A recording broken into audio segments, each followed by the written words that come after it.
Welcome to NBC News. This is latest news for you, Washington. New questions are being raised about the lack of accountability in how sexual harassment claims on Capitol Hill are handled, an issue that gained more attention Tuesday after Representative John Conyers acknowledged he had settled a complaint with an accuser in virtual secret. The settlement reached between the congressman and a former Conyers staffer was done outside the scope of the official reporting mechanism and used the congressman's taxpayer-allocated discretionary fund to pay the victim, adding another layer of secrecy to an already confusing and Byzantine process that leaves the public and members of Congress, including leadership, in the dark. Conyers is acknowledged in a statement that his office paid his accuser $27,000, an amount he said was tantamount to a severance package. A report by BuzzFeed Monday night alleged that Conyers had settled a wrongful dismissal complaint in 2015 with the ex-staffer who claimed she'd been fired after refusing his sexual advances, an allegation Conyers vehemently denied. The House Ethics Committee announced on Tuesday that it has opened an investigation into the matter.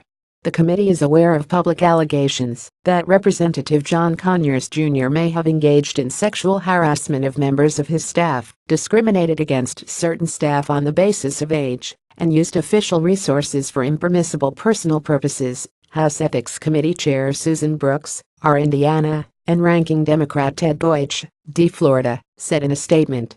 But Representative Jackie Speier, D. Calif., one of the House members pushing hardest to reform the system of reporting sexual harassment complaints within Congress, said Conyers' settlement simply represented another way to bypass, has been critical of the reporting process run under the auspices of the Office of Compliance in Congress, which has settled all types of workplace complaints.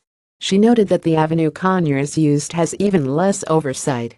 Beyond the sexual harassment allegations are allegations that call into question the amount of money that is used to settle sexual harassment cases and whether some members are using their taxpayer-funded office budgets to make settlements under the guise of severance payments, Speier said in a statement.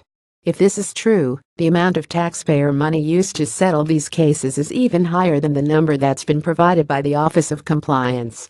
As the issue of sexual harassment has risen in visibility within the halls of Congress in recent weeks, attention has been on the Office of Compliance as the official venue for victims of harassment or any other workplace complaints, working for a senator or House member to file a complaint. The process has resulted in settlements amounting to more than $15 million worth of taxpayers' funds since 2001. Members of Congress, including Speier, have introduced the Me Too Congress Act that gives victims more rights throughout the process, including eliminating a mandatory cooling-off period before a formal complaint can be filed. But the Me Too proposal wouldn't apply in Conyers' instance because the settlement was reached outside Congress's official reporting office.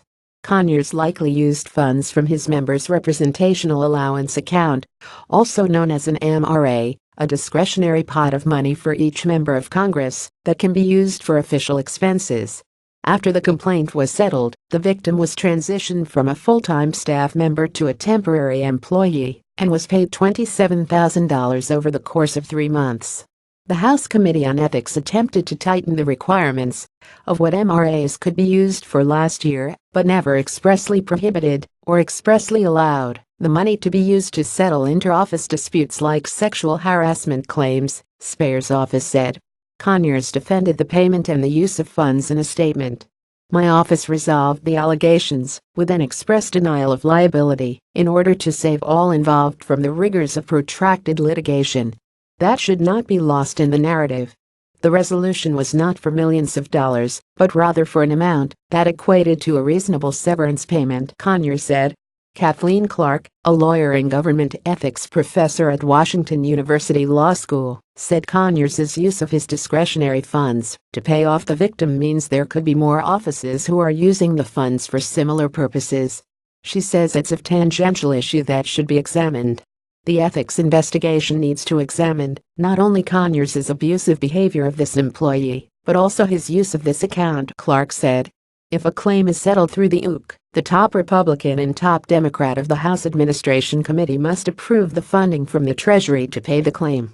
The use of internal office funds has no such oversight. unless the Ethics Committee is compelled to open it. Speaker Paul Ryan vowed to change the accountability process. "I directed the Committee on House Administration to conduct a full review of all policies and procedures related to workplace harassment and discrimination," Ryan said in a statement. "People who work in the House deserve and are entitled to a workplace without harassment or discrimination."